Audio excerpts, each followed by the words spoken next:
જય માતાજી મિત્રો, હું છું મેહુલ ઝાલા અને આજે આપણે વાત કરવી છે કોન્ટ્રોવર્સીની. જો કે આપણે વિવાદમાં પડવા માંગતા નથી અને વિવાદમાં પડવું પણ નથી ને આપણે કોઈ એવા વિડીયો પણ બનાવવા નથી, પણ વાત જ્યારે અમુક એવા વ્યક્તિ ઉપર સવાલ ઊભા થાય છે ને એટલે ત્યારે બોલવી આપણો ફરજ છે. અને અમુક ક્ષત્રિયનો દીકરો છે ને ક્ષત્રિયના દીકરા ઉપર જ્યારે કોઈ પણ એવી રીતના અભદ્ર ટિપ્પણી કરે અને અભદ્ર ભાષાનો ઉપયોગ કરે ને ત્યારે પહેલાં મારે બોલવી મારી ફરજ છે. વાત કરી રહ્યો છું અમરદીપસિંહ ગોહિલ ઉપર અત્યારે ખજૂરભાઈએ નો બોલવાના શબ્દ બોલ્યા છે ને નો બોલવાનો અભદ્ર ભાષાનો ઉપયોગ કર્યો છે. એ વખોડું છું અને મારે એ એક કહેવું છે કે ભાઈ તમને કાંઈ પણ આવી રીતના એક બનાવ બન્યો હોય ને, એ કોઈ પણ એક વ્યક્તિ કહેતા હોય ને તો આપણે એમ માનીએ કે નહીં ભાઈ, જે વ્યક્તિ એવી રીતની છે એ ખોટી એસી વ્યક્તિ. પણ વારંવાર જો આવી રીતનું કરવામાં આવે તો આપણને ખ્યાલ પડી જવો જોઈએ કે ક્યાંક ને ક્યાંક આમાં પ્રોબ્લેમ હોવો જોઈએ. તો ઘણા ખરા અત્યારે એમ કહે છે કે ભાઈ હાલો ભાઈ, એ જે કરતા હોય એને જે કર્યું એને ખરાબ જ કર્યું, બધાના પૈસા પડવી લીધા, જે કર્યું, પણ એનામાં એ સેવાનું કામ તો કરે છે ને, 100% સેવાનું કામ કરે છે. ગમે એવો છે ને ભગવાન ઉપર સવાલ કરે ને કોઈ પણ વ્યક્તિ, તો ભગવાનને પણ પ્રશ્ન, અત્યારે આ કળયુગ છે, અત્યારે કોઈ ભગવાન ઉપર પ્રશ્ન કરે ને ભગવાનને કોઈ કહે ને તો એને પણ બતાવવું પડે છે કે નહીં ભાઈ હું સાચો છું. તો જો ખજૂરભાઈ સાચા છે, જો એવી રીતે એની પાસે સાચું છે તો ભાઈ તેને સાચું દેખાડી દો ને ભાઈ. કોઈ પણ આપણે એ તો એમ કે ભાઈ આપણે એ હાથી હાઈલો જતો હોય તો કૂતરા ભસ્યા કરે, એમ હાથી હાઈલો જાય કૂતરા ભસ્યા કરે એમ ન હાલે. પબ્લિકને, તમે પબ્લિકની વચ્ચે રહો છો ને તો પબ્લિકને તમારે સાચું કહેવું પડે. ભાઈ તમે ખોટા નથી, તમે સાચા છો તો પબ્લિકને સાચું દર્શાવી દો કે ભાઈ અમારી પાસે એટલું ફંડ આવે છે ને એટલું હું ફંડનું કામ કરું છું ને એટલું હું ઉપયોગ કરું છું.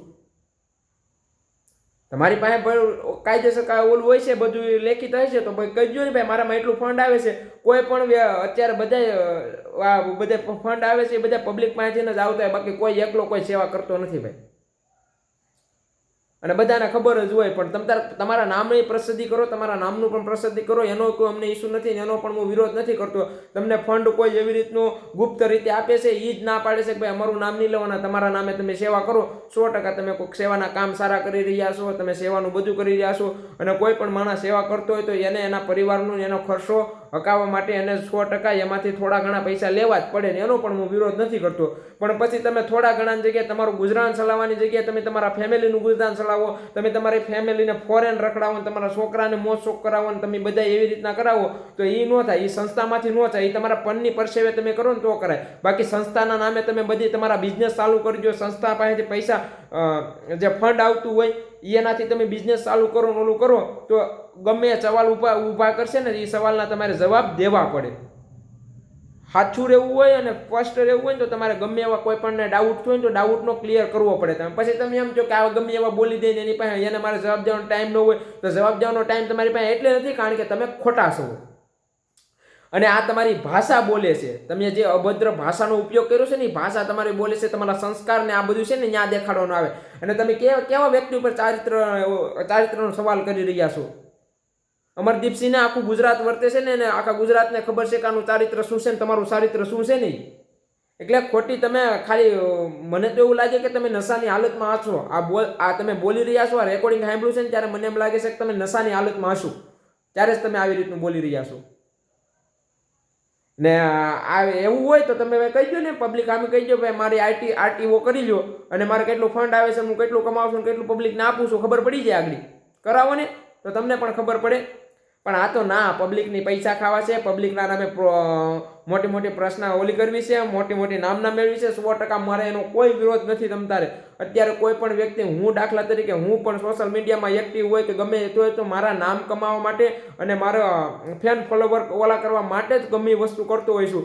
પણ પછી એના નામે તમે પૈસા એની પાસેથી ઉપયોગ કરી લેવાની, એને ઉપયોગ કરવાનું નામ એવું ક્યારેય આવશે નહીં. અને આવી રીતના કરતા હોય ને એવાને ચોખ્ખી રીતના ને ગમે સેવાનું કામ કરતા એની ઉપર સવાલ ઊભા થાય, પણ એને પ્રશ્ન કરવી, એને હું સાચો છું એવી રીતનું સાબુત કરવા માટે ગમે એવો માણસ પૂછે ને એને જવાબ આપવો પડે, ત્યારે તમે સાચા થાવ.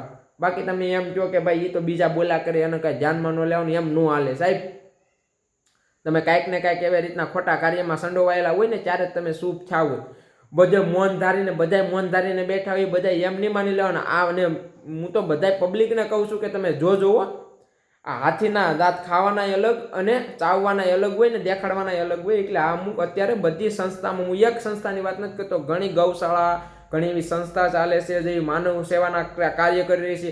ઘણી એવી સંસ્થા છે કે જ્યાં એને 100% સંસ્થાની પાછળ કોઈ પણ એક વ્યક્તિ કામ કરતો હોય અને એનું ગુજરાન ચલાવવા માટે એમાંથી પૈસા લેવા જ પડતા હોય છે, પણ એનું ઘરનું ગુજરાન ચલાવવા માટે લેવાના હોય કે ના કે એની ફેમિલીને આખી યશો આરામની જિંદગી દેવાની, એની ફેમિલીને આમ 5 સ્ટાર જિંદગી જેવી એને જીવાડી દે છે.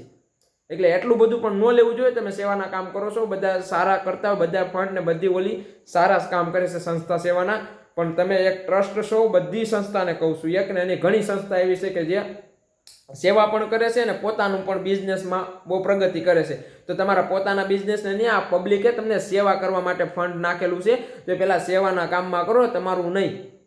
અને ઘણા ખરા કોમેન્ટ કહે છે ભાઈ દે તો ખરા ને, પણ દે છે એના ઘરના નથી દેતા ભાઈ, અને એનો પણ હું વિરોધ નથી કરતો. ભલે એ દે છે ની કામ કરે છે, કારણ કે ઘણા ખરાને દે છે એ ફસોડા નાખી જાય છે. આ થોડી ઘણી તો સેવા કરે છે, પણ સેવા કરવા સેવાય કરે છે, પણ હારે હારે આપણી વાણી પણ પવિત્ર હોવી જોઈએ અને આપણે કેવા વ્યક્તિ સાથે બોલીએ છીએ એ પણ ખ્યાલ હોવો જોઈએ.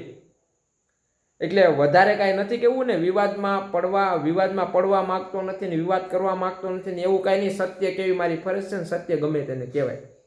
અસ્તુ, જય હિન્દ. વિડીયો બને ત્યાં લગીને શેર કરજો ને આવા જે ટ્રસ્ટી હોય ને એને પણ કહું છું થોડુંક મગજમાં ઉતારજો. જય માતાજી.